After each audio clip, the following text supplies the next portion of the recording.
What's up? What's up? What's up? What's up? How you guys? Hello, Good. hello. Yeah, doing well. Doing well. How are you, Ting?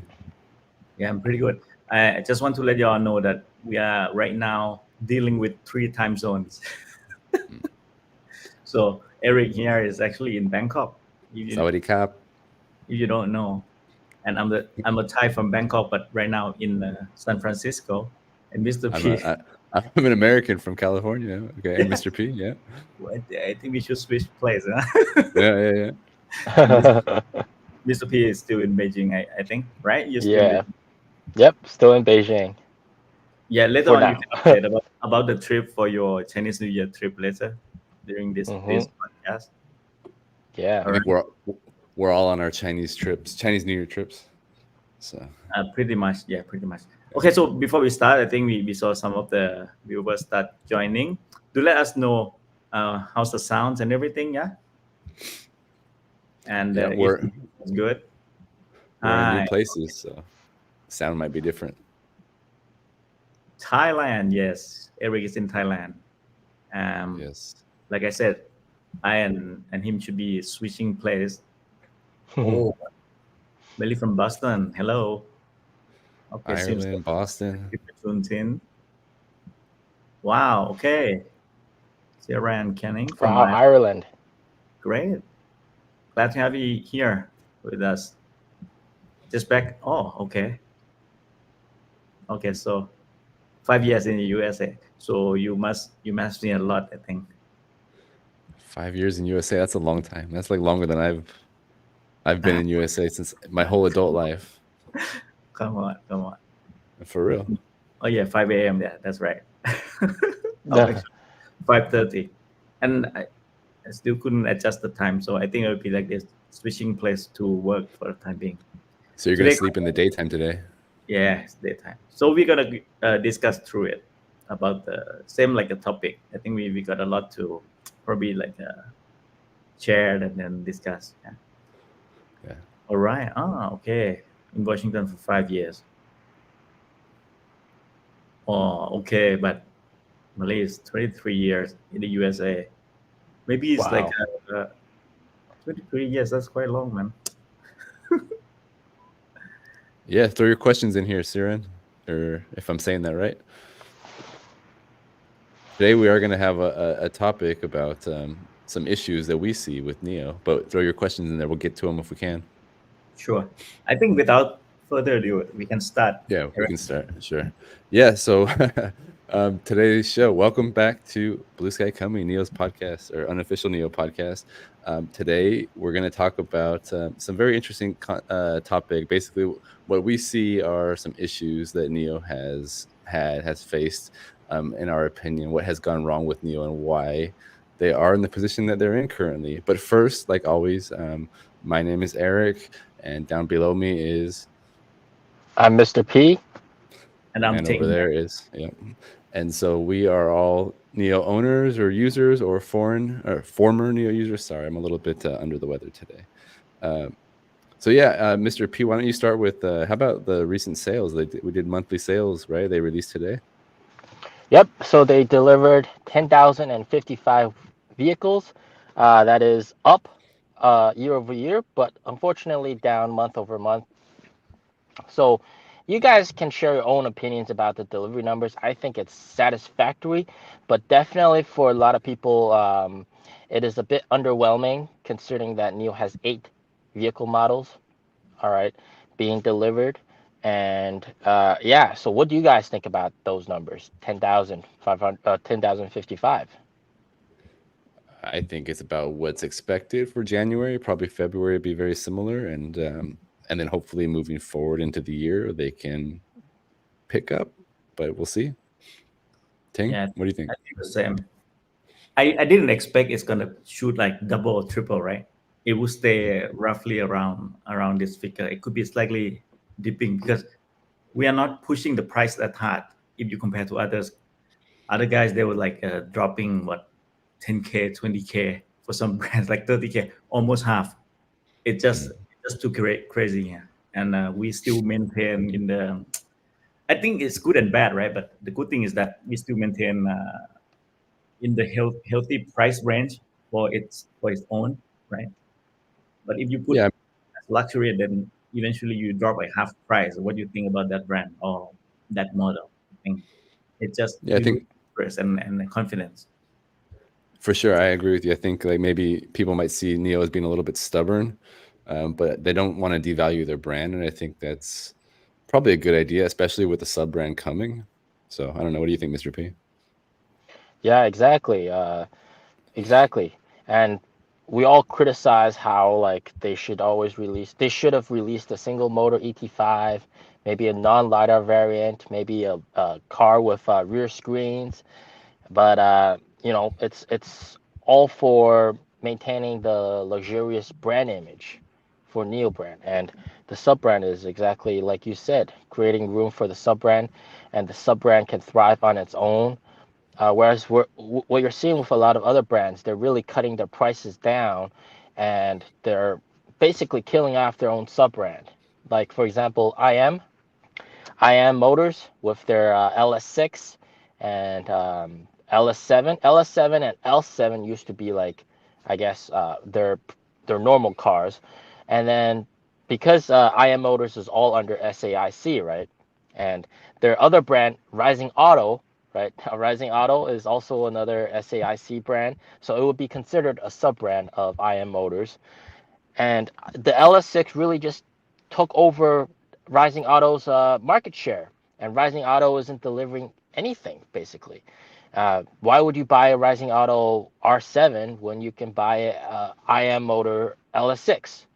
And so it's really the main brand, because of price cuts, are taking over their own sub brands lunch, and that's, I guess that's something that Neo doesn't want to do. So I understand that. Yeah.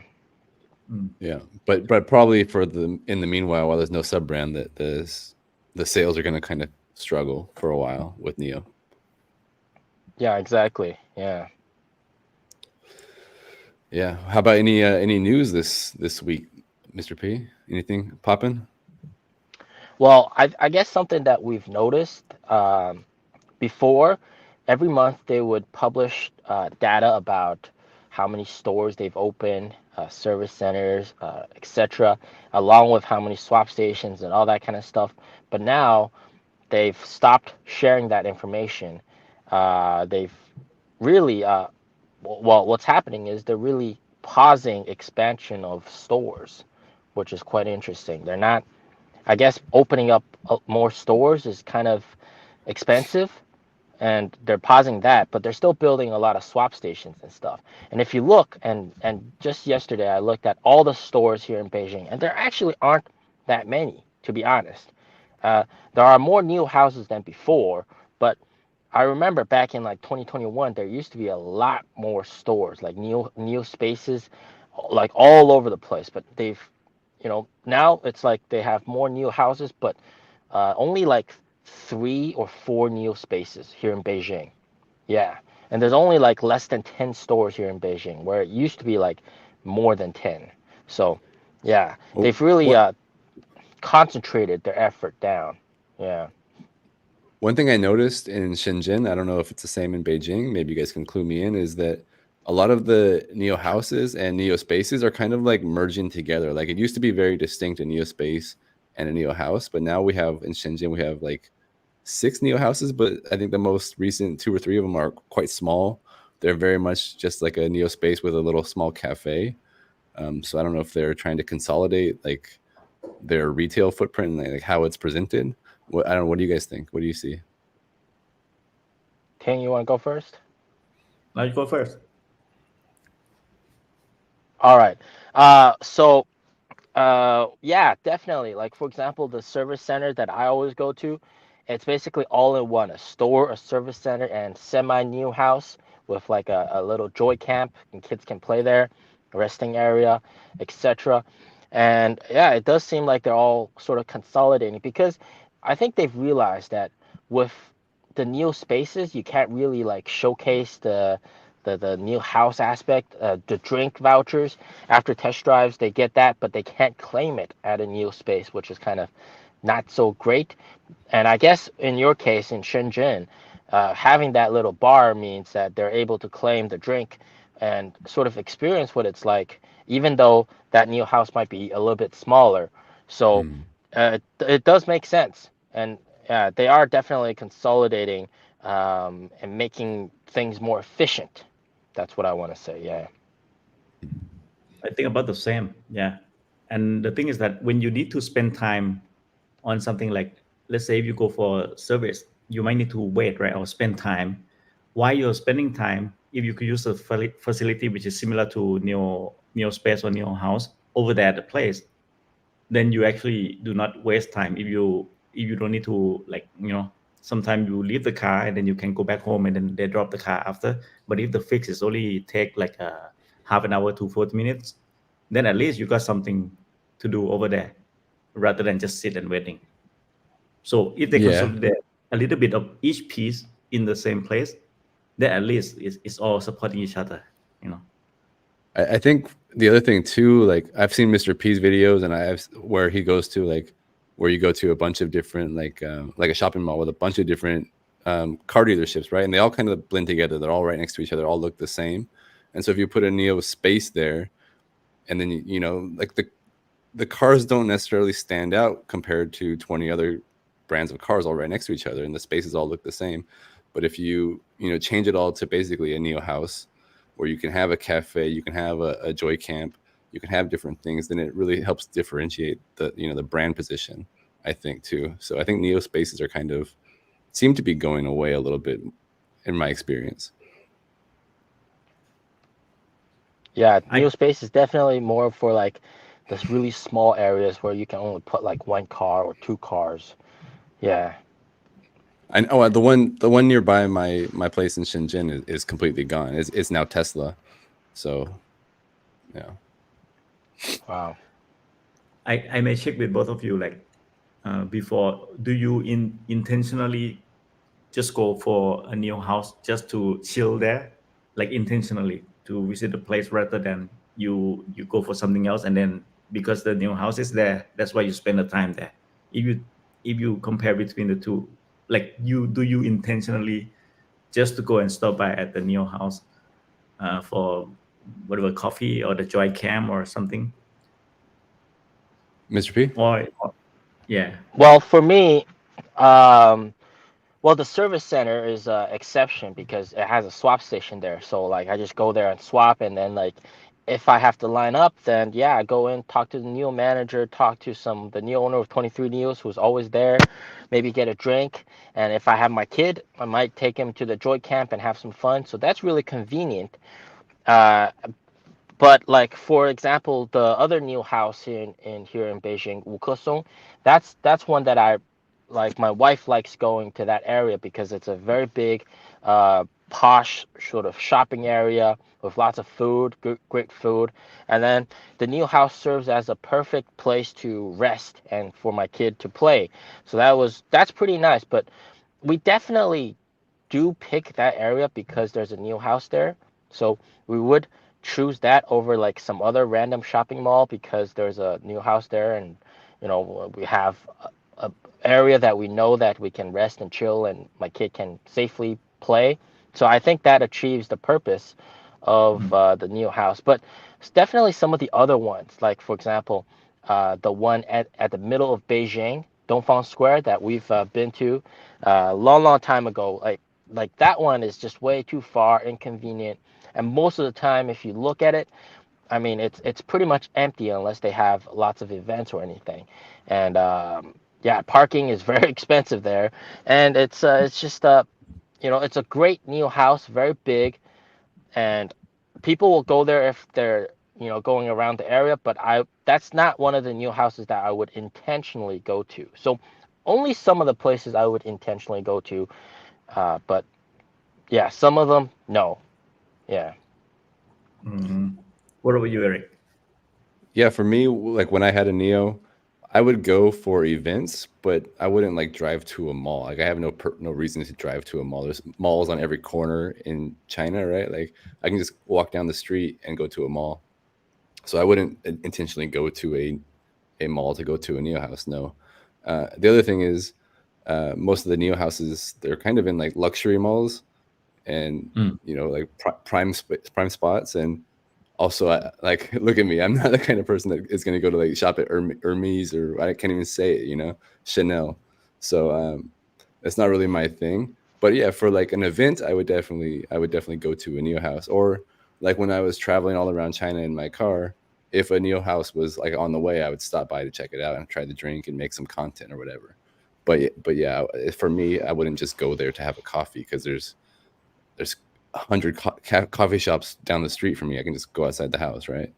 So Yeah, true. For me also, I'm not really like intentionally just to stop by a new house. I may go when I visit some other cities, and in each city they would have like their own city drink or something. So I do go there just to try out what are the differences and all. So that would be the time when I'm intentionally, since I'm traveling already, so might as well check it out. So that's the only time. But in Beijing alone, I never like intentionally go to Nio House. have you Only have like you taken part in any events, Ting? really Community rarely. events? Rarely. Like I live quite far from it. It's outside the Fifth Ring, right? So when I go, I really need to like go down to Yichuan or like. So it's still some driving to do, and the time is not always like the best for me to attend any of them. So I wish I would have the more time to like when they have a lot of events, and then you can really sign up and go for it. Some of them are pretty So good when they line up. yeah, they have fun events for sure. So Yeah. Ting, I don't know if I just kind of popped in my head just right now. I'm in Thailand right now. I'm in Bangkok, and in Thailand, people love to go to shopping malls, like much more than even in China. The shopping malls are crazy busy, and everybody always has a drink everywhere they go, whether it's DQ or bubble tea or whatever, right? So if Nio did come to Thailand, Nio House would probably be a great thing here, especially if it's I open think to the so. public. I If it's think not so. just open for a user, yeah, Yeah. it would be crazy. It would pop off. And as Thai, I can say that most Thai people love perks. If you got like anything that can remark as a exclusive or something, they love it. So I think it would be a quite success over there. They can even For sell a sure. membership to Nio House, something like that, if it's good enough, Yeah, like what we have right now. they should do that. Put one in Icon Siam. Oh man, it'd be beautiful. Yeah. Okay, meanwhile, I'll just bring up some questions. If you guys got some questions or the audience, you can put out the questions as well. So we got one from Kiran. Kiran, yeah. Kiran, yeah. Sorry, I did pronounce it wrongly before. EV battery too. continues to innovate. How do you think it would impact NIO? For example, if a massive range and cheap batteries become a normal at a very cheap price? Mr. P, what do you think? I think definitely positively, because that means that you can buy a car with the cheaper battery, and for a very cheap price, you can get basically a car with a swappable battery. And for example, the mega expensive 150 kilowatt hour battery pack, you don't even need to buy that. You could just rent it whenever you need it, right? So that's definitely an advantage. Whereas with all the other EV brands, you have to choose at the point of purchase what kind of range you want at the point of purchase. With NIOs, the cheapest battery is actually the default option that you should go with, because you could upgrade in the future, right? Whether it be permanent or rental. And that's actually something that I'm going to be doing on Sunday. I'll be upgrading my battery to the 100 kilowatt hour for 2 days, only 2 days, for the road trip to Fuzhou, which is like a 2,000 kilometer drive. And that's going to help me. And then I can return the battery at any swap station along the way, but I'll probably return it at the destination swap station and just swap back to a 75. And man, that's just amazing, right? So if you have a cheaper battery, damn, that's going to be really good for NIO. That means everybody can buy a NIO or a NIO sub-brand car that's really affordable, cheaper, and then swap to the bigger capacity battery whenever you need it. And if you don't need it, just use the battery you have. So that's definitely something that's really, really nice, I think. Cheaper battery is definitely going to help NIO out. The thing is, right now, lithium prices have dropped by so much, but NIO is still maintaining its current battery prices. There's been so many rumors that NIO is going to cut prices for the battery, so that would be sort of like a indirect price cut to the cars, because the car price is the same, the battery is cheaper though. So that would be sort of a price cut that wouldn't piss off the existing NIO owners, and I think it's bound to happen. People have been saying it's going to happen. Also, monthly BAS payments, people are saying that it's going to be reduced as well. Also got confirmation from head of NIO Power, Shenfei. He said there's going to be adjustments. So yeah, definitely cheaper battery prices is going to help NIO out for 100% sure. What do you think, Eric? So I don't really have a thought right now. Sorry. I think Mr. P's got it. Yeah, and for the future, if you got a cheaper battery, like Mr. P said, he's only upgrading for 2 days, which costs you how much, Mr. P? A day? Usually it's 50 RMB a day. That's like less than $10, right? So in the Yeah. future, if you got a cheaper price of battery, then the rental alone it would be dropping as well, right? So Yeah. that impact even the current user who would want to upgrade to the larger battery for the better price in the future when we got the larger size of the battery. We may get the same price for the 150 in the future, like what you rent right now, but it's gonna be for 150 maybe in the future. Yeah. Yeah. Exactly. I guess one quick thought I might have about this topic is one of the advantages that I guess NIO sub-brand Alps has, with haven't been announced really and haven't got a price yet. As the prices of batteries continue to fall, they can really maybe not undercut the competition, but have a really, really good price and never have had to do a price cut because they have never announced a price, right? So they can be like, look at how badass our car is and look at this price. And so that's an advantage of falling prices and how that could impact NIO with regards to that question. So Exactly. Yeah. The CEO said they're not announcing anything for the sub brand because they want to see where the dust settles. And that's exactly what he said. See where everybody is in terms of the price and specs, and then enter in and flip the table. That's what he said. Flip the table. Well, I'm looking forward to that happening. I hope that happens. Yeah. So before we get into more, let's go ahead. Yeah, there's some few more, and then we can move on to the back to the topic. So what's the thought about the crazy online rumor about the tiny nuclear battery that can last 50 years? But to be honest, even the nuclear plant, right, is tough to handle, like as the power plant. And now if you think about to put that into the size of the miniature size of it into the car, and you sit on it, even if it is last for 50 years, I wouldn't use it if it is available. And it's nuclear, right? You need to make sure it is sealed, it's isolated, no contamination and all. I mean, my thought is that any kind of new technology that's like this is not going to be right away, right? Even if they have developed this, it's going to take so many years and further refinement just to get into a vehicle, the consumer vehicle, and at a price that is, But be aware though, if they ask for the money for the investing on this kind of tech, I mean, just be mindful, yeah. Yeah, there was that. What was it? Room temperature or cold fusion or whatever that was announced like by Korea or China like a year ago, and then it was debunked like immediately, right? So. Yeah, I think it's quite far off. It's pretty much impossible because, nuclear powered battery, no, because with nuclear power, it's like you have to heat up water, and then that has to turn a turbine, and that generates electricity, and you're just gonna have all that moving parts inside the battery pack. That's just crazy. Like water constantly being evaporated, and then like doing all that kind of stuff inside a battery pack is just not something that is feasible. It's not going to be close. And I think by then, even if we do get it, we're going to have like maybe like 1,000 kilowatt hour battery pack or something like that, something crazy, and that makes it sort of redundant, I guess. Yeah. Anything with nuclear should not be in movable object. it should be kept separated, stationary. If shits happen, then at least you know how to contain it, how to Yeah, manage it. If it's on the road moving, man, I don't want to think about the yeah, mess will happen, right?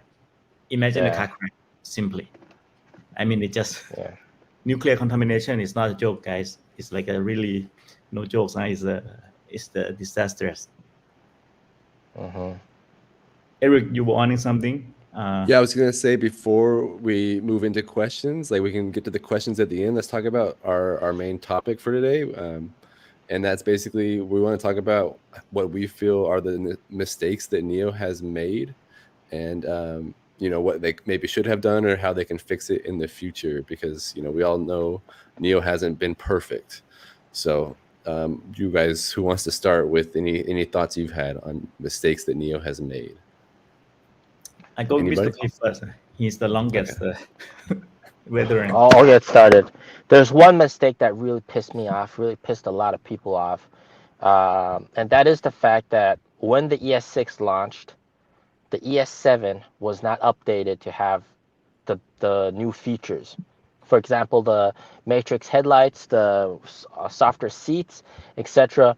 So on paper, I mean, like, the ES7 is supposed to be better than the ES6, but then the ES6 has newer tech, and I mean, it's okay to launch that, but make it available on the ES7 as well. And that really pissed off a lot of people. It makes it very, like, it makes a dilemma for people when they're choosing cars. Do they want air suspension for a smoother ride, or do they want the ES6 with the more comfortable seats? You want the more comfortable seats or the more comfortable ride? You can't have both. You got to choose one or the other.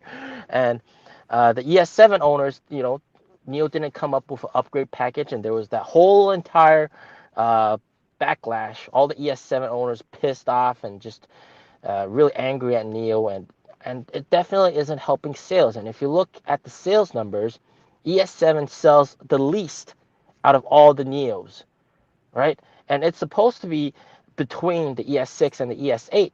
The ES8 sells more than the ES7, which doesn't make sense. So they really screwed up big time with that. I mean, like, if they're going to launch the ES6, come out with the upgrade package for the ES7 so that it still makes sense to buy ES7. So they really mucked up on that one. And I mean, like, sales of ES7 have not recovered since. It's just been a disaster for NIO, I guess. I mean, like, nobody's buying that car, and they're in urgent need of a refresh. It is, yeah, that is just what it is. If you're gonna launch a cheaper car with newer features, I mean, like, you gotta, if you still want the more premium car to sell, you gotta make sure the premium car also has the like an upgrade. I mean, like, even charge them money. It would make sense. Charge the ES7 owners like 10,000 RMB or 15,000 or 20,000 RMB to change the seats. Offer an upgrade package for the lights maybe, and they just didn't think of that, and that really kind of I guess pissed me off a lot. Pissed a lot of ES7 owners off, and it was just a really big breaking point for a lot of NIO owners as well. They were pretty big disappointed. Yeah, I guess this is one big mistake, and I think if you're gonna launch a cheaper car with better features than the premium one, then you really got to think of an upgrade package fast. And even now, it's been like what? ES6 was launched in May, and then even now, there's still no upgrade package for the ES7.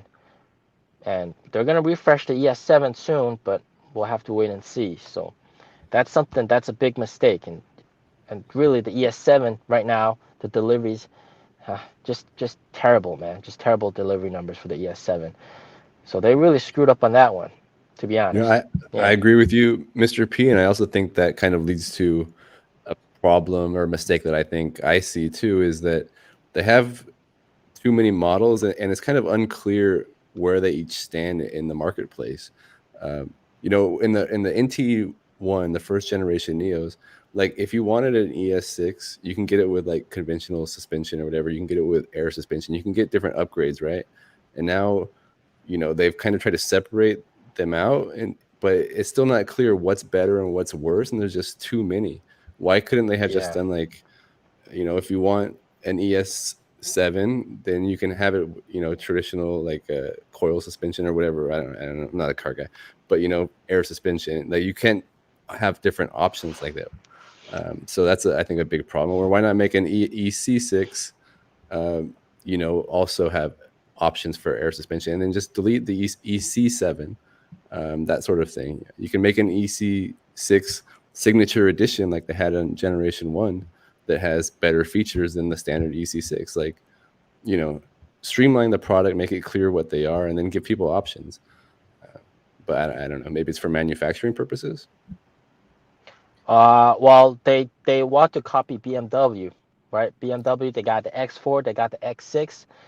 X4 would be like the EC6. The X6 would be like the EC7, right? BMW also has X3, X5, X7, and then that would be like the X3 would be like the ES6. The X5 is supposed to be like the ES7, and then the X7 is supposed to be like the ES8. So you see where everything is going for. They're trying to copy BMW, but it's not working. But I guess my problem is like we are kind of people who are like NIO fans and we follow NIO for the most part, right? And even for at least for me, it's clear, but like I can see how a person would go to the NIO House or whatever and shop for cars and not really understand the differences or why they should get this car or that car. Like you say, the ES7 has worse seats, worse lights. Like if the person's trying to tell them which one they should buy or why they should buy it, you're gonna say, oh, this one's pretty good, but then this part's better on this car. Like the messaging is not clear. It doesn't make sense. For me, I think it's just too many, and too many in a sense that sometimes you get inconsistency between the model which they should have the same. I take the example. The easy one is if you know ET5T, they got that flashlight in the trunk that you can pop it out and then use as emergency light now, and that is exclusively for ET5T, I think, or ET5 does have that. No, ET5 doesn't have it. It's only for touring, but they do sell that one on the NIO store, right? And you can use as the replacement when your battery dies out on that flashlight on the ET5T. But I think this minor detail, it should be in most of the model or just all of the model. Why not, right? It's just a simple retrofit. And when people see that, hey, why this one have, but the car that is like 20,000 yuan more expensive doesn't even have this. Yeah, exactly. You got confused, but you feel left out on some of the things. Same like what you said, ES7 compared to the ES6. I mean, you want the comfy ride in the sense that your seat might not be as comfortable, but then the ride along the bumps and everything will be much better. Then you go with the 7. I mean, but if you want to sit it comfortably with the zero gravity and better massage and all, then you pick ES6. But from the price, ES7 should have everything. Right. But you can see like NIO's, at least from my perspective, NIO's trying to like continuously make improvements. Like every single car they make improvements, right? But then, like you said, it leaves out the people behind, I guess. I don't want NIO to stop making improvements, but they definitely need to kind of maybe think more holistically about the product line and about what they're doing. Yeah, and to me, I think it's better to have it more consistent. It's better for manufacturer. It's better for streamline the manufacturing of each model as well. You can take like Tesla, they got only two mass models that have. Li Auto, they got the line. The interior is the same. L7, L8, L9. Interior is the same. So they just pump it out, right? As long as they make sure it's all consistent, people can jump between like each of the car. Then they just feel the difference they need and they pick the one that they need. But now when you look into the details, it's just some bit and pieces which are inconsistent between, and then you just feel a little bit like it should have this for all. Like for me, I think like this minor thing is easily can be in all of the model. I hope that they would improve down the line, right? So manufacture and everything will be better and more streamlined also. Do you have a mistake that you think NIO has made, Ting? For me particularly, no. No. Actually, I'm happy with the car, man. I went to the service center just to install the light, not to fix the car and install the door light. I used the point to exchange for the logo light. That's the only time I went to the service center. And so far the car is doing great. And I'm actually start thinking to see when there's a 150 kilowatt hour out, maybe the price of the 100 kilowatt hour would be slightly cheaper. Then we see whether we upgrade the battery or not, depending on the mileage we run. So Yeah, so I think that's the thing, Ting, is that people who have the car are very happy with the car. Like for the most part, like the cars are good, the product is good, but yeah, it's like the other things, like the details of everything else are like oversights that they make. Like if I don't have comparison with the ET5T, I wouldn't notice that. Shoot, my head, my flashlight in the back, I cannot pop it out. Why? Right? Like these bit and details, when you start seeing and compare with other models, then you will think it should have been like standardized to all, no, because it's practical, it's useful, right? This kind of thing. Yeah, it's not like optional money to be paid up for adding the massage in the rear seat or anything. That's optional. But this piece is like it's sort of like a come standard for some of the model. Why not the rest? And I'm not the only one that think like I spoke to some of the guy who has the ES8 even. And said, yeah, man, even the 5T they got this one. Why we don't have it? Because you can afford a mag light if you have a ES8. And they paid more, right? ES8 they Yeah, paid that's more. what I mean. They should have Got money. whatever ET5T has also or something like that. For sure. Minor mistake. Now I have a mistake that maybe you guys can weigh in on this. Do you think it's a mistake that NIO has never come out with an extended range EV like a Li Auto or Ito? Looking at those sales numbers they have, they're very stubborn about what they're doing. What do you guys think? Well, to me, if they have the battery swapping as the game changer, having the ERV just diverts their focus. So they better stick with no one would swap the battery with the engine with the ERV. There's no point, right? Right. But I mean, what if they came out with models that were not swappable and they were just EREVs, like a L9 competitor, an ES8? Oh, you mean like there ERV. was no PSS in their business plan before, like No. I'm just saying, like, if you see which way the market's going, which I'm sure they have been able to see, right? They've seen the sales of the Auto, they've seen the sales of Ito now is killing it, right? Like, was there ever a time, like a couple years back, where they could have said, hey, we believe in battery electric vehicle, but the market is seeing something differently and we want our company to survive. So maybe I'm playing devil's advocate here, but could that be considered a mistake that NIO has made to not follow the trends of the market? Okay, you go first, Mr. P. Let me think. Let me arrange my answer. I think I think it would really benefit investors if they pursued that route. Definitely, because that would really just because that's something that people want. No matter how many swap stations you have, and this is a counter argument, you're never going to be able to beat the number of gas stations out there.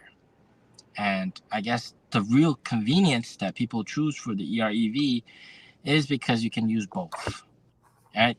But you see, there are so many drawbacks to it, right? Like slower charging, not so good range, and then expensive. You got to go charge more often. So most people use it like an EV, actually, and the range is just terrible. So, I mean, yes, but they already had the plan to stick to pure electric, and going into EREV is just gonna put more R&D money into that, and it's gonna cost them a lot. And it's definitely the future is pure EVs, and if you look at it, a lot of EREV owners are switching to it's like a mid-step product.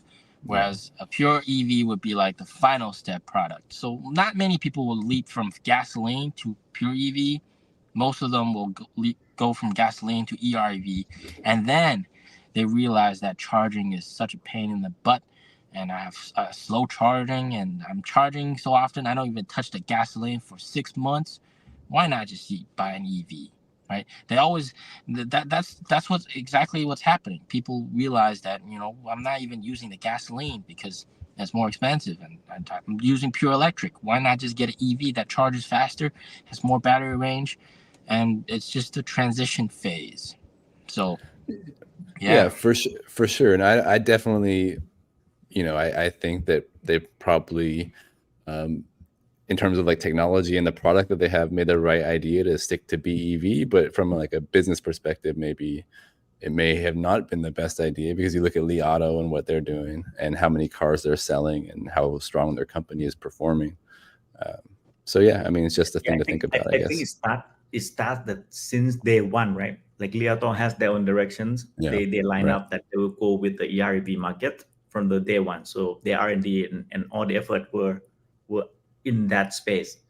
NIO, Xpeng, and all others, their business plan since day one, they're focused into that. Okay, for NIO is battery swap and luxury SUV and such, right?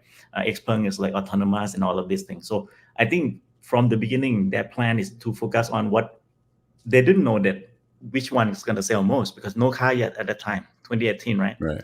So when they start selling, if you turn the chip around, you can do that. So, but it would, like I mentioned, it could divert your focus, and maybe you lose both, or maybe you can save yourself or whatever. But they still stick to whatever the strategy they had. Li Auto now they start coming with the ultra fast charge, the 5C with the Mega. So eventually they're still also adding on into that BEV market, right? ERV is quite healthy and profitable, which help boosting the R&D for BEV maybe. And then if they are success in both, that would be a good example for the rest maybe. But no one knows at the time that ERV will be such a big hit with Li One, right? Since day one, no one knows, yeah. And to change midway, it may be more difficult than yeah. Yeah. So any other mistakes that you guys have seen NIO make? Mr. P, you got any more on your list? So going back to what we talked about, having too many vehicle models, I want to ask you guys, so like you guys have been to many of the stores, how many of the stores that you've been to actually has all 8 vehicle models? Maybe one. One? How about you, Ting? Maybe. Not at the same time. I see one store that keep rotating the vehicle. So if they count all of it, all of them are shown there, but not at the same time. Ting, did you go to Nio House in Xi'an at NIO Day? Yeah. I went there. They had every car. No, at some specific spot for NIO Day. Maybe they move in. No, in the NIO House always there. They had a massive showroom. They had every single car there. Yeah, I know that during the NIO Day, all cars are there on that NIO House, on that NIO space. It's not space. It's the one near the hotel. Yeah. But I'm not sure whether if it's not because of the NIO Day, that shop would have all the models or not. I think they must, because it was so big. There was so much space for. I mean, I would assume if they took the cars out, it'd just be an empty room, right? Well, going back to what I was gonna say, so because NIO has so many vehicle models at a lot of NIO stores, right? Whether it be NIO House or NIO Space, they're only able to showcase maybe 3 or 4 max. Maybe sometimes only 2. Even some NIO houses here in Beijing, they only have like 3 cars that they can showcase. And of course, they showcase the ones that are more best-selling, right? For the ES6, ET5T, and then the EC6. Those are the 3 cars they showcase. And that really also creates a problem. Like, you're not showcasing the other vehicle models. Of course, those vehicle models also might not get that many sales.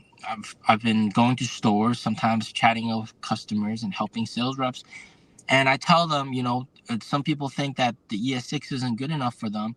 I tell them, hey, maybe like maybe the EC7 or maybe the ES8, but then they don't have one of those cars in the showroom, so they're like, what is that car?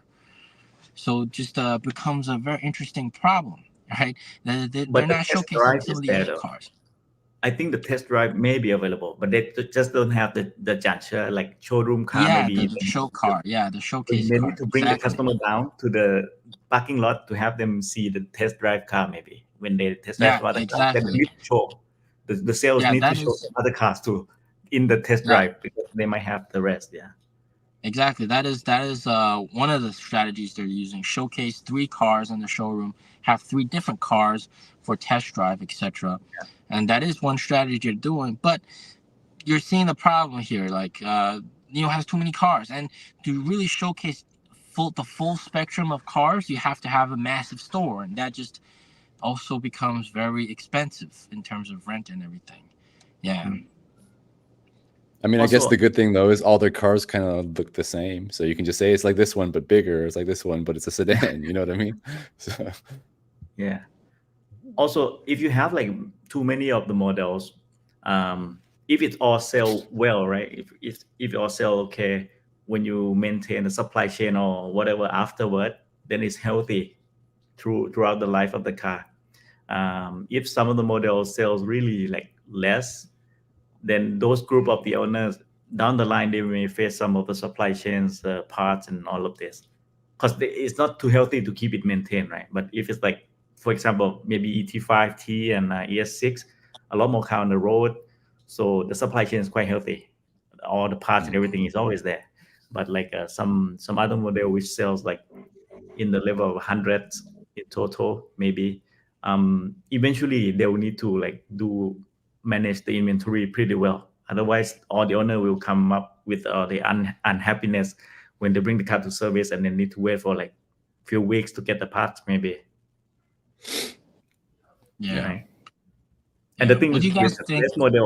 less model of the car, when you have the showroom or anything, you have less space to the rental. Everything is less. The cost to spend on that is pretty less. I mean, for expert and Li Auto, they can have like the spot to park the car. Maybe only three or four is enough for them. It's good enough for them, right? They don't need to like have a huge space to park or line up 7 models, 8 models. It's pretty heavy on the cost of renting unless they own the place, right? Yeah, renting is a big Yeah. interesting thing to talk about. I mean, like NIO does definitely have a lot of overhead in terms of rental for some of the NIO houses. The one that we went to Dongfang Square, that NIO house, right next to Tiananmen Square, it's rumored to cost like 100 million RMB in rent per year. That's how crazy it is. And talking to some NIO employees, that NIO house is there just to lift up the brand, basically. And it is very expensive, but yeah, they're definitely stopping, right, the expansion of NIO houses, which we talked about. But it is definitely a very big overhead. Yeah. It's good to have like main flagship ones. You don't have to have all of them flagship. Some Yeah. flagship Nio House would be good enough, but not all of them. I feel like they should have been like one flagship NIO house in every major city. Then other ones could have been smaller and stuff. But like in Shenzhen, we have like 3 massive NIO houses, and now we have 3, like I said, 3 smaller ones. But we don't need 3 gigantic, NIO houses. There's not no purpose. Like you don't have 3 massive Apple stores in Shenzhen. You have like 2 in Shanghai, maybe. In Shanghai, I think 2 Apple stores that are like flagship stores. Yeah, even in Beijing, I think it's like you can count. It's not as many Apple flagship stores. Yeah, and they're going to get a lot more foot traffic than NIO is. Yeah, less shop. You can try to convince people to stop by or visit by having a major event or something, which is like they feel like, oh, it's worth to go, right? Even though it's far, but it's actually worth to visit. So I think that would help a lot on the traffic. And I think too, like also. if you have a reason to be there, like you have the flagship store, like you said, have an event, but also like for the signature drink or the city drink, it should be like one special drink for the one flagship store in that city, not have like 140 different special drinks because there's 140 NIO houses in China now, right? Like I don't know, some of these things don't make that much sense to me. Yeah, agree. Totally agree. And also, you got to think about it this way: Xpeng is closing down stores. They're switching to dealership models, and even for Tesla, some of their stores that they have lots of stores, but some of them are being closed down. They're shifting more to online, right? Mm. So this is an interesting topic. Yeah. I think Moving if on. the brand awareness and people know what the brand is, right, and what the tech they have, and when you mention the name, people know already. It is. Then the less number of stores or like it can be like reduced quite a lot. It's better. It's a better cost effective way to run a business in the long run, I think. But you need to Yeah. get the people to the impression of the brand is there already. So when you say Nio, the battery swap luxury car, right? Yeah. Tesla is like supercharger, and it's like running all over the places. Y and 3, right? Something like that. And Tesla, and it's a brand itself, right? So if people have that kind of mindset, know already what the brand is, then less number of shop it doesn't hurt, but it just need Yeah. to ensure that that keeps on going. Because if you don't do any of either advertisement or any reach at all, then eventually you died out. I mean, it just you just keep to need to continue on this comment. For sure. So, do we have any more, like maybe one more mistake that we think NIO's made and how they can fix it before we get into questions from commenters? I have one, but Mr. P may not like it. Go ahead. Unlimited battery swap. Yeah. Not jealous or anything. I think it's good, right? First of all, it's good, Yeah. but the terms that they put on was unclear from the beginning. So people took Exactly. advantage out of it. So when the people took advantage out of it, the guy took advantage already. Those people who hasn't done it feel like they left out on those kind of advantages that they could have done, right? So if Yeah. it's clear Exactly. from the beginning, it should be okay, because the unlimited battery swap is still for some group of people only. It's not like extended to all. So that is fixed amount of the users that had this perk, right? But then I'm sure a lot of people already took a huge advantage. Like even Libin said that, but he drive the car a lot. And one of the guy, and then the swap alone, if you count, he could have bought the BMW Series 3 or something, right? X3. X3 worth of the Yeah. amount of money, right? And some of those use that unlimited swap to be a power station for the shops, and also the terms and conditions are not really tightened up from the beginning. Exactly. Like Yeah. for Tesla, I take examples, free supercharge for life, that's fine. But I cannot take the power out of my car to do something else. I need to drive. Meaning you still need to spend your mileage or use the battery for travel or for something else, but not for power up something or doing something like not objectively done by the supercharge itself, right? Because you should charge and drive. You should use the car to travel. Because Right. Tesla For doesn't have its intended purpose. Yeah. it Exactly. doesn't meet the purpose. So I think unlimited swap is good perks to boost up the sales initially, but it's also sort of mistake in my opinion that it didn't tighten up the terms and conditions from the beginning. That Exactly. Yeah, I'll elaborate a bit more on that. So first of all, I haven't really been abusing it. I only swap like maybe once every 5 days. I have been like guilty maybe sometimes at 50%. I went for a swap, but nothing like what some of the other Neo owners have been doing. Some of them, like you said, the one during Neo Day where William Lee said, the one guy did so many swaps that the swap fee is enough to buy a BMW X3. Basically, that guy was using the car like a truck. He was shipping stuff from point A to point B nonstop. He had multiple drivers basically every day, just nonstop. The car did not rest. It was a truck. That's what the dude used the car for. And it was like a valid reason, right? Back then, they did not specify that you cannot use the car for business purposes. But now they do specify that you cannot use it for business purposes.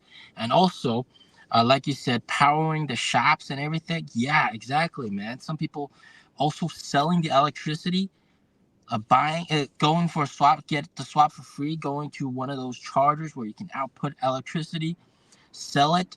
What? How is that allowed? But luckily they've tightened that down. And also, like, other examples, using the car as a battery bank and charging other EVs for your friends, and asking them, hey, you pay me 30 RMB, I'll charge your car. Yeah. So that's I mean, like, Creativity. you can kind of push back a little bit. Things like that, though, are like amazing, like examples of like ways to promote the brand among like word of mouth, like not powering your shop, but like, hey, I can charge my friend's car. That would have been a great like sales tactic. But yeah, It could be, yeah. maybe. If you can actually charge directly DC to DC, that's even better with NT 2.0. Maybe it's possible. But for Tesla, if I have a free supercharging for life, right, and I use that for TT, for example, if I use that for TT when my registration of my Tesla is on TT app or any other taxi app, Tesla will revoke my supercharging right, because you should not use for commercial purpose. So that guy who use Nio as a truck, if it's like counted as commercial purposes, Yeah. he should yeah. right should have been revoked from day one, which means the terms need to be sort of clear from the beginning and And highlighted. that's a problem. That's a problem with like everybody always trying to find a way to like abuse something. So yeah, Nio really should have been very clear, like you say. They should have brainstormed it before, like, hey, what people would use it for, right? Like, even Tesla, Yeah. they make a mistake before. They didn't add this commercial use in their terms and condition. In the US, there used to be a company that buy a lot of Tesla with the free supercharging models to run between two states, I think, and charge it for free. Then they just add that terms later on that you cannot use this for. So I think that company maybe is not around anymore, but at the time they make a lot of money, I think.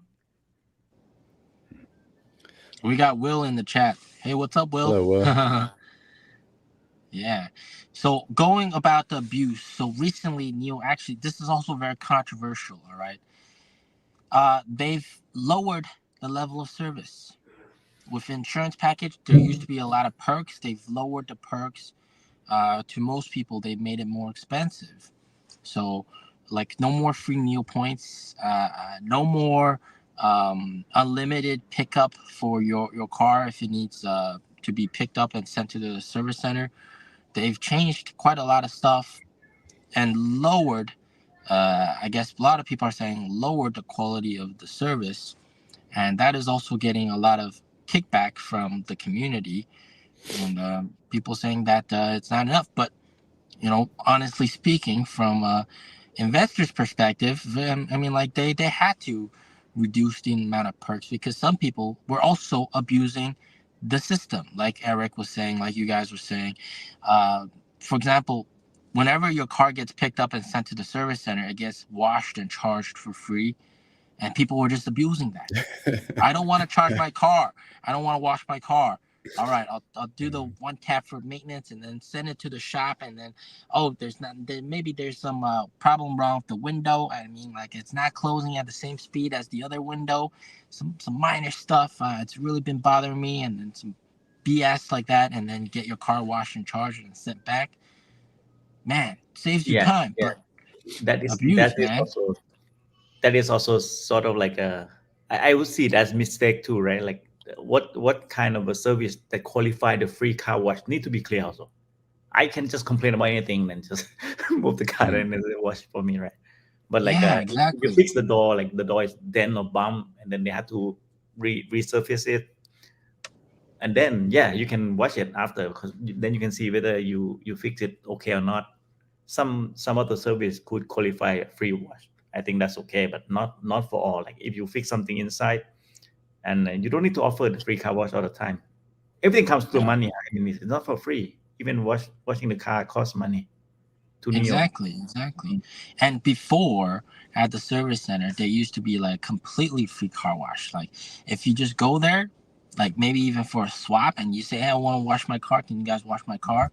They would do it. I mean, out of generosity. But then it got abused.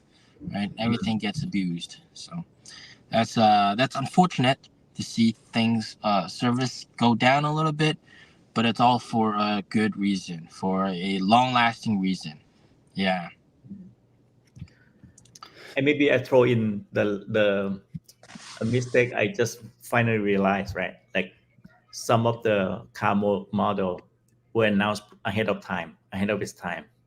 I Mhm. think Mr. P mentioned on some of his videos, right? Like ET7 announced and delivered 2.5 years after, 1.5 or 2 years, like 1.5. 1.5 year after. Then the delivery start. I hope we are not seeing the same similar thing for ET9, right? If they can actually commit it to deliver Q1 of 2025 per the promise, it's still okay because they said already they're gonna deliver 2025. So hopefully they meet that timeline, and then at least it's not gonna push further delay on that. So Yeah. before we get into the comments, I guess one more thing I want to ask you guys: do you think that NIO has or is capable of like learning from their mistakes? Like you said, you hope the ET9 won't be further delayed, but all these other mistakes that we've kind of discussed already and other ones we haven't discussed, is the management capable of seeing it? You go first. To me, ET9, I think they can do it because other competitor they already had some of the similar tech and ready to launch or even launch already, right? So I'm I'm quite positive that ET9 would meet that Q1 2025 delivery. So which means they learn from ET7 and hopefully they will not repeat that mistake with ET9. That's my hope. They learn already from ET7 and they see how it is when ET7 launch, right? So hopefully they learn, they have their factory beef up, and they know already how to get the ET9 done and commit to the timeline. That's my sole opinion. It might not be the timeline later, we don't know, but I do hope that they learn from ET7 already.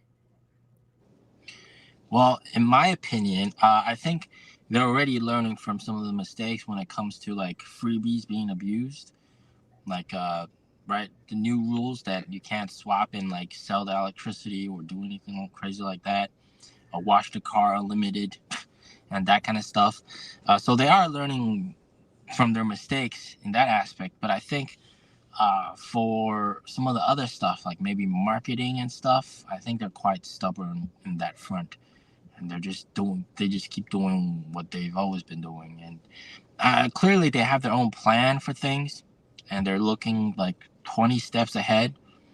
But when it comes to marketing, a lot of companies, they use like traditional, especially here in China, they use like a famous celebrity to endorse the brand. But here in NIO, you don't really see that. And in an interview, like people were questioning willingly about it, and he simply said that he doesn't want to pay them millions and millions of dollars and then have them not drive their car.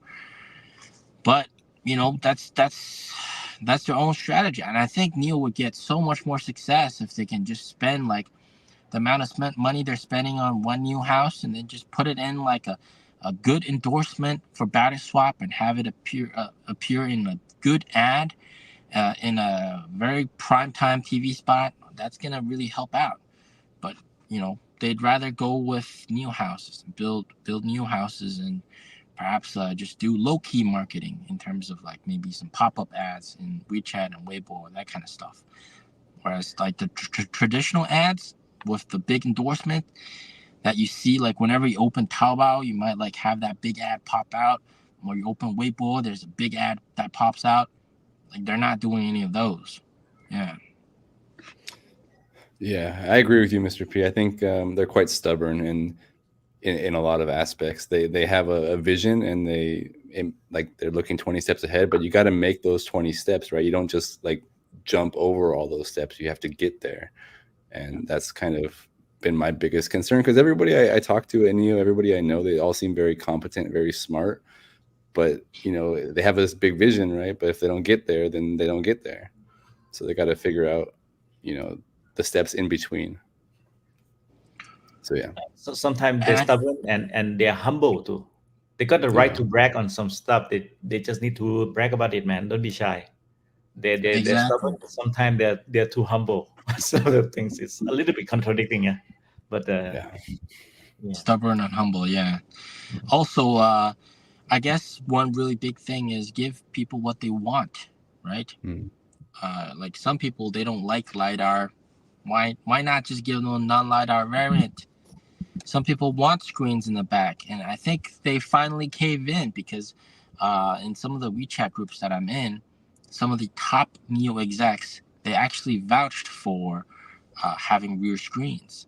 And with the ET9, you finally got rear screens. But how come, like, on the other cars, you don't have rear screens? I mean, at least make it optional, right? Yeah. I understand that with William Lee, he doesn't want his kids to, like, watch TV in the back. But, some people do, right? Yeah. So that's And just they a might not big... be kids too. There might be some adults sitting in the back and watch. It's not only kids. Yeah, exactly. So it's very counterintuitive. You're not offering what people want. So that just really, that's a big bummer, right? You're forced to have the LiDAR when some people might not want it. You're forced to have dual motors when some people might not need dual motors, not especially like ladies. Why would you need dual motors when they're just trying to like drive safely? They don't need that performance. And some people want a rear screen for entertainment, and they can't. Now they have to put an iPad or iPad installment, and sure, many people say that you can do that. Well, iPad is so much better than a fixed screen. You can take it anywhere, but still, and some people might want a screen. So yeah. I mean, I do respect that they have a vision, whether it's like LiDAR on every car where they say this is what you need for autonomous driving, and we're going to provide every user with the same standard, ability. But yeah, like you say, you also got to listen to what the actual consumers want. So it's kind of a give and take, I think. Yeah. I think from the 8 models they have, it could have been like a 4 major ones in which you are able to choose optional from like single model variants or whatever, but just the 4 main one, right? Like maybe is depending on the segment, right? Like you got the large full size SUV, mid size SUV, large size sedan, and small size sedan, whatever. And then you're able to choose the option from just the 4 major ones, and you are having ability to customize it a bit. It could be more, maybe it could have been more success than 8 completely so many, various models that we have right now. Maybe we don't know. We never know. We will never know now because we all have like 8 models already. Well, we'll see their strategy for NT 3.0 and for Alps and for Firefly if that ever comes to fruition as well. So do you want to hit questions up before Sure. we let me pull up the question quickly. We continue on. Mainly asked about the battery swap partnership revenue and when is it going to be in profitability we're discussing. So Mr. P. Probably at least like 2025, right? You gotta have those cars roll out on the street. Yeah. And those swap stations, those public swap stations, they haven't been built yet, as far as we know. So they've signed a partnership that they're gonna do it, but so far I think they're still like designing the cars and getting them out, trying to get those cars out with the partnerships. And they gotta build those public swap stations soon. Yeah, that's when we'll start seeing that become a little bit profitable. Yeah. And also, Will actually said high-end ET9 during recession could be a tough sell. And what do you guys think about that? I actually sort of agree with him. It could be a tough sell. I'll disagree and say that anybody who's in the market for that won't be having such a tough time during the recession. If you've got a few $1 million, you might consider that car, but it's not a mass market car. Yeah, it's not mass for sure, I think. So those customers who aim for this, they wouldn't. They'll be fine. Recession, I think they still should be able to. They'll buy one ET9 instead of 2. They buy instead of the ET9 on ECT when they drive. Yeah, exactly. Yeah, Exactly. and also I think it's more of a way to showcase the technology that's going to come in the future for Yeah. future Neos that will slowly be gradually placed down on the future Neos. But talking to like some of the sales reps, most of the people with pre-orders are just there to like hype things up. Yeah. The people that are actually committed, not that many. Yeah. But there will be some sales for sure. Next Okay. question. NIO is not the only battery swap player. What makes NIO BSS unique versus Alton, Geely, and SAIC swap stations? They claim 30 seconds to 1 minute time. P. Well, in my opinion, I think it's first of all the sheer number of like The coverage. swap stations. Yeah, NIO has a lot more swap stations right now, and also NIO has a lot of the patents as well. And for those guys, they swap in like a minute or something. I mean, like, yeah, those do work, and a lot of taxis do swap at those Alton swap stations. I've seen them quite often, but I think it's still a winner in numbers. That's why NIO, even in this tough economic condition, even they're slowing down Nio House deployment, but they're not slowing down swap station deployment. They're cutting costs, but they're not cutting costs on deploying swap stations. They're still deploying a lot of swap stations, and it's just the pure number. And I think the best way to think about it, imagine that we are in the like maybe 100 years ago, where gasoline is all pumped by hand, and NIO has this new revolutionary gas pump that is different, and other people also have their own types of gas pump that's much more convenient than pumping by hand, which would be charging. And so it's definitely a winner in numbers. If NIO gets a lot more and everybody uses that NIO's own sort of pump, then of course that's going to be the standard. Whereas with those like, yeah, go ahead. Those fast stations too, they're not very elegant of a solution. They kind of violent. We talked about this on a previous episode. They kind of like shake the car, they rip it out and shove another one in there. They're much more for taxis or share cars than for a personal automobile of a regular consumer. Yeah. And some then might argue that, hey, but you spend only like 30 seconds to 1 minute time, so you do not need to have that many stations. I would counter that argument by the number of battery in that station. You still need to charge to be enough to swap with all the car line up. So if you still have that limited number of the swap station, yeah, you may spend only 1 minute to swap, but you spend 45 minutes to wait. So you just weigh that out, right? For NIO, maybe in the worst case, I wait for two person in front of me. It's only like less than 20 minutes even to get it all done.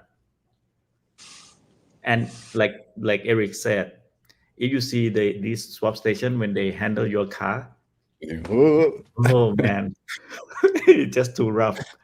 Yeah, NIO is like so delicate if you compare to that. Yeah, especially with Gen 3.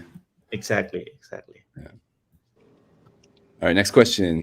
If NIO has complete dominance in battery swap in China, how can it compete outside China if other brands adopt battery swap, which they already are doing? How can it compete outside China? Okay, outside China. I'm not sure. I'm not sure I understand.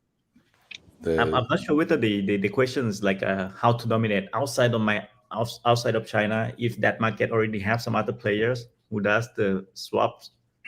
I highly doubt there aren't any, right? So yeah, the thing is like any other places have different regulations. Also, the mindset of users are different. So it wouldn't have been the mainstream in China too if we only have like 10 power swap station. But now we have enough to be practical to travel all over China. So the mindset could be adjusted. Now I think people who bought NIO wouldn't feel weird to swap the battery, right?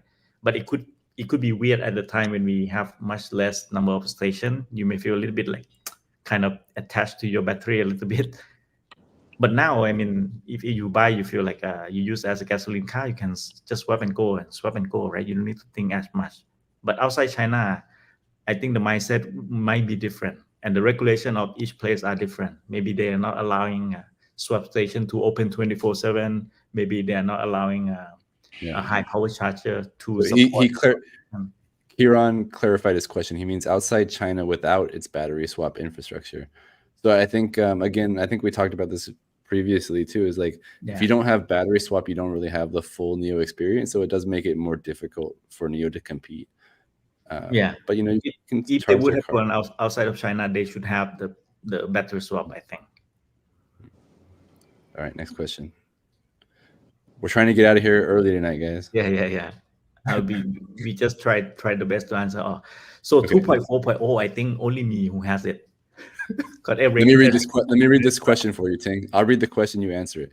Okay. Sure. James asks us, none of you guys have talked about the new Banyan 2.4.0 update with the new bump layers being uploaded to the cloud. It is mind-blowing if you haven't read up on it, and I can send you a summary. Okay, so Ting, why don't you tell us about your update? I'm not sure what James referred to by bump layers. Is that for the suspension? If that is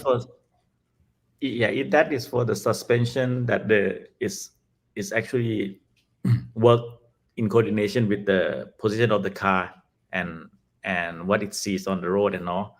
It's only for those that has the air suspension.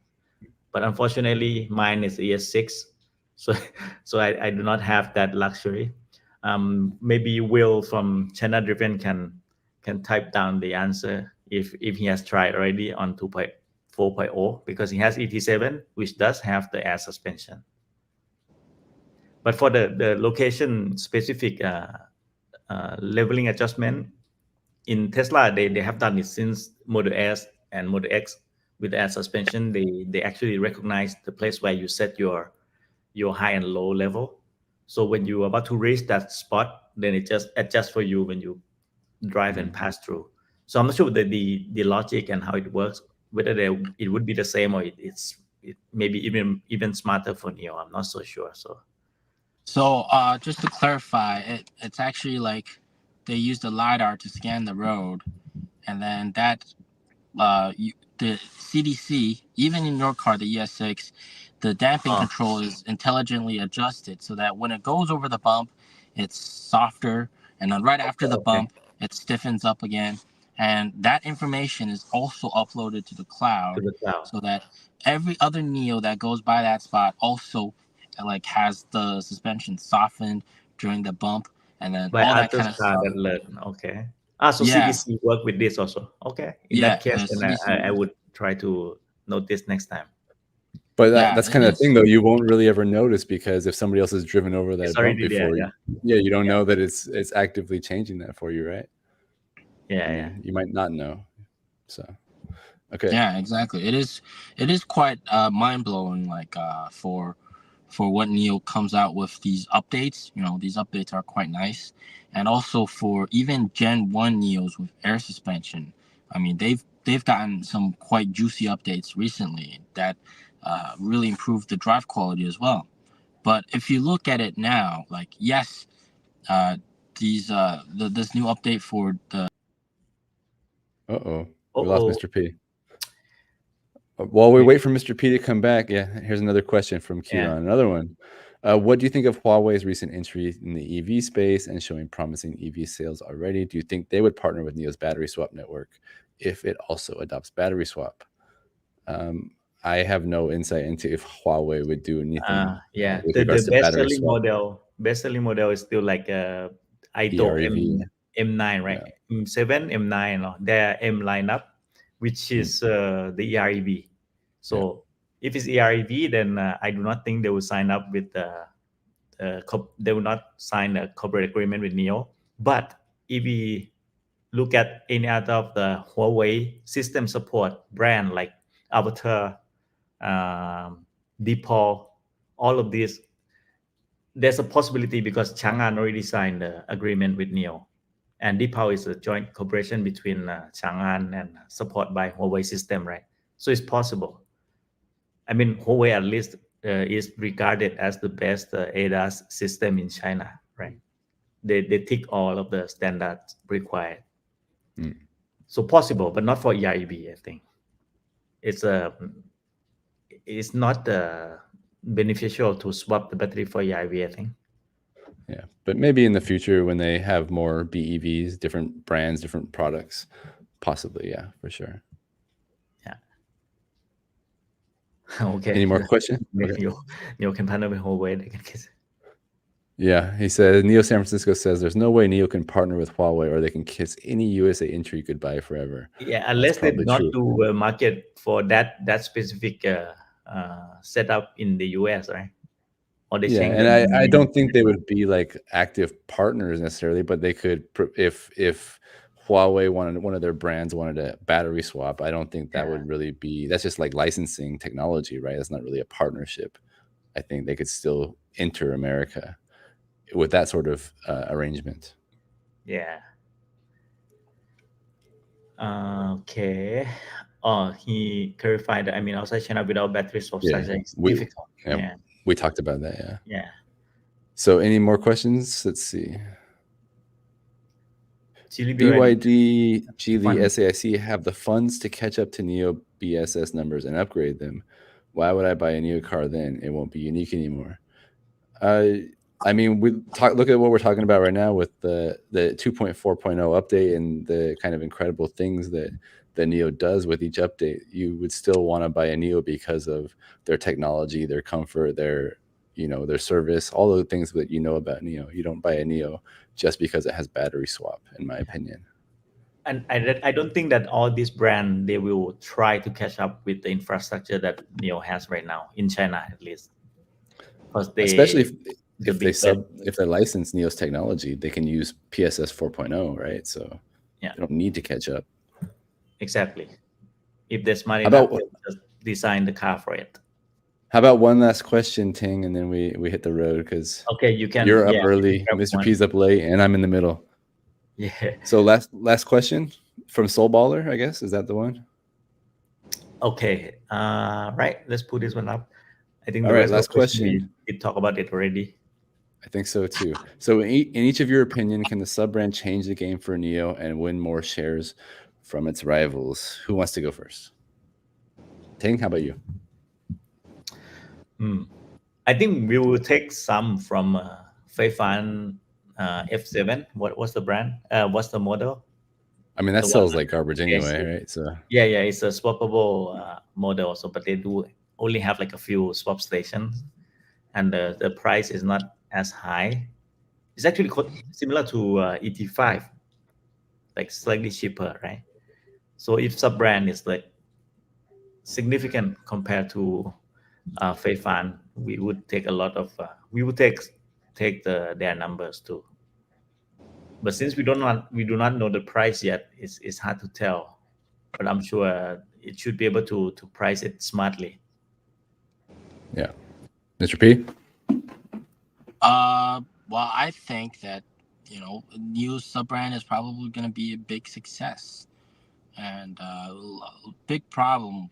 Everybody wants battery swap, but not everybody can afford a NIO, and it is kind of a pricey car. So even though we'd say battery swap is so revolutionary, why aren't you buying a car with battery swap? They can't afford the car. So with a sub brand that can do battery swap, this is really going to change the game. Now there's no excuse that you can't afford the car. So that's really going to boost things up for NIO, in my opinion. But I think it also really comes down to branding, how if you're gonna get the brand name out there and how people perceive it.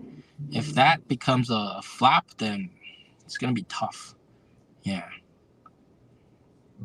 I think what you guys both said. We don't know the price. We don't know what the branding is gonna be. We don't know what the car looks like. If they hit the ball out of the park at least on like two of the three things, right? Like design or branding or cost, like I think they'll do quite well. But if they miss the mark on two of them or all three of them, who knows, right? It could be a really, really, really bad situation. But I think, they've had time to look at the market and decide and figure out what to do. So I have faith. Yeah, let's hope for the best. I'm excited to find more about the sub brand too. I want to see it, and hopefully they can bring it to Thailand, because I'm looking around Thailand, man. EVs from China are everywhere. Yeah, it's crazy. growing. It's growing. It's crazy. I before we go, Ting, I saw a bunch of Teslas, of course, but I saw GAC Ion Ys, a lot of them. I've seen MG. BYD. I've seen I'm sure you see BYD a lot. And even more than BYD cars, I see BYD advertisements everywhere, under every overpass, every billboard poster. There's BYD ads everywhere. But yeah, and I've even seen a Shinlan Deepal today too. So yeah. So if you can get the sub brands out here, if you can get sub brands out here too, there's a huge market here. It's crazy. Yeah, sub brand can go outside of China too, right? Yeah, because the global south, you should be able to entry into many of the markets. We would hope so. Latin America, Middle East, Central Asia, Southeast Asia. It'd be great. Yeah. All right, guys. I think that about wraps it up for tonight. Yeah. Yeah, I saw some discussion about the bump on the cloud, and let us explore more, and then for the next episode, maybe we can discuss more. I will need to try it on the CDC on maybe my car. For our next guest, we can get maybe even Will come back once he's tried out the 2.4.0 more with his ET7, perhaps. Yeah, we'll see. Yeah. Both Will and Frankie has updated it, and then we will get some thoughts from them. And if you don't notice, Eric is actually sick, so we will not spend longer time. Otherwise, tomorrow he cannot speak, I think. And for next week, we will skip our session because it's Chinese New Year. I would like to warmly wish everyone a happy Chinese New Year, and then we'll meet you all also right after.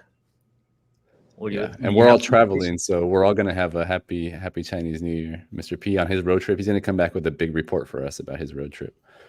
Yeah. So, all right, have fun in America, Mr. Ting. Sorry, have fun in San Francisco. Yeah, thanks a lot, and thanks a lot for your time, guys, and thanks a lot for everyone watching. And do subscribe and share, so we try to have our podcast reach to those who doesn't know about NIO yet. Hopefully they find it interesting. Hopefully. Thanks, everybody. Thanks, everybody. Happy Chinese New Year, everybody. Happy Chinese New Year, guys. Sawadee kap, kapung kap. Sawadee kap, kapung kap.